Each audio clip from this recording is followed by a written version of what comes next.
Allah Azza wa Jalla memerintahkan 3 malaikat, yaitu malaikat Jibril, malaikat Israfil, dan malaikat Mikail, untuk turun ke bumi guna melaksanakan 2 tugas. Tugas pertama adalah membawa kabar gembira kepada Ibrahim Khalil bahwa Allah Azza wa Jalla akan menganugerahinya seorang putra bernama Ishak, dan dari keturunan Ishak akan lahir Yakub. Lalu mereka menemui Nabi Ibrahim.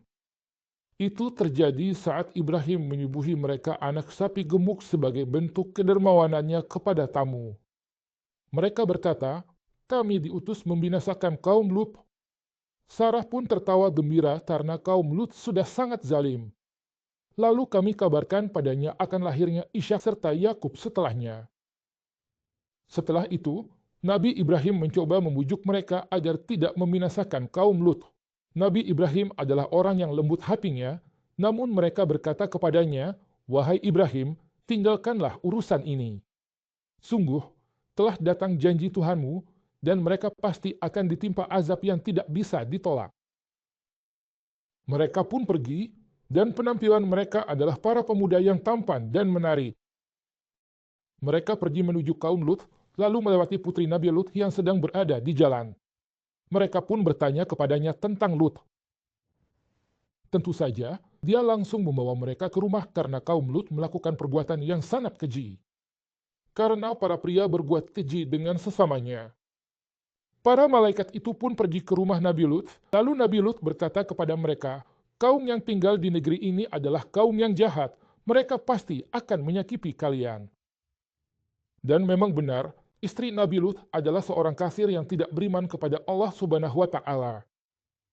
Lalu ia pergi ke kaum Lut dan berkata kepada mereka, "Lut sedang kedatangan para pemuda yang sangat tampan dan rupawan."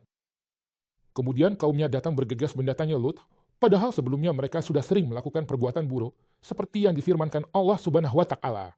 Mereka memerumuni rumah itu dan mengetuk pintu dengan sangat keras. Di saat itulah Nabi Lut mengalami kesulitan yang sangat berat, sampai-sampai beliau mengadu kepada Allah Subhanahu wa Ta'ala dan berkata, "Andai aku punya kekuatan menghadapi kalian, atau bisa berlindung pada tempat yang kokoh." Lalu mereka bertanya, "Sudah dilarang menerima orang asing kan?" Sambil menggedor pintu. "Bukankah sudah kami katakan kepadamu agar tidak menampung para pemuda itu sebelumnya? Kan sudah kami peringatkan?" Lut berkata, "Kaumku, inilah putri-putriku, mereka lebih suci bagimu. Bertakwalah pada Allah dan jangan hinakan aku di depan tamuku. Adakah di antaramu orang yang berakal? Tidakkah di antara kalian ada seorang pun yang bijak yang memahami keutamaan-keutamaan ini dan menjauhi kejahatan-kejahatan keji yang dibenci Allah Subhanahu wa Ta'ala?" Namun mereka tetap bersikeras dan terus mengetuk pintu dengan keras. Lalu para malaikat berkata, "Jangan takut, wahai Lut. Kami adalah utusan Tuhanmu, dan mereka akan ditimpa azab yang tak bisa ditolak." Setelah itu, Nabi Lut pun merasa lega karena para malaikat berkata kepadanya bahwa mereka tidak akan bisa menyakitimu. Lalu Nabi Lut berkata, "Binasakanlah mereka sekarang juga. Waktu ketetapan mereka adalah subuh. Bukankah subuh sudah dekat?" Kemudian malaikat Jibril membuka pintu dan memukul mereka dengan satu pukulan.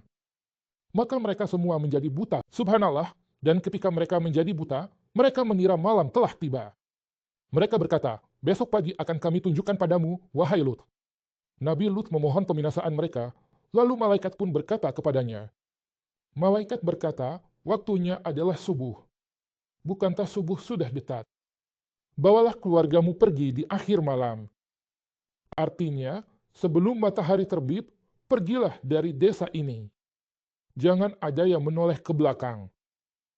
Jangan ada yang menoleh ke belakang kecuali istrimu, karena dia akan ditimpa apa yang menimpa mereka. Waktu ketetapan mereka ialah subuh. Bukankah subuh itu dekat? Dan di pagi hari, Nabi Lut keluar bersama putri-putrinya dan istrinya. Mereka semua menaati perintah Allah Subhanahu wa Ta'ala dan perintah para malaikat untuk tidak menoleh ke belakang. Namun, mereka mendengar teriakan dan jeritan. Lalu wanita kafir itu, istri Nabi Lut, berkata, "Oh, kaumku," dan ia pun menoleh ke belakang, maka azab pun menimpanya. Tentu saja, malaikat Jibril mengangkat desa-desa itu dengan sayapnya, lalu membawanya ke langit, kemudian membaliknya. Kemudian, turunlah batu-batu yang bertanda pada masing-masing dari mereka, yaitu pada setiap batu tertulis nama pemiliknya. Subhanallah, dia memberi waktu namun tidak pernah lalai. Kita bisa mengambil pelajaran yang sangat penting dari kisah ini, yaitu bahwa manusia harus selalu berusaha untuk berdiri di pihak yang benar. Hal kedua yang sangat penting adalah bahwa Allah Subhanahu wa Ta'ala memberi waktu, tetapi tidak pernah lalai sedikit pun. Kita harus berada di pihak yang benar dan membela kebenaran. Jangan sampai kamu terperdaya oleh setan. Manusia harus di pihak kebenaran dan yakin kebenaran pasti menang, insya Allah.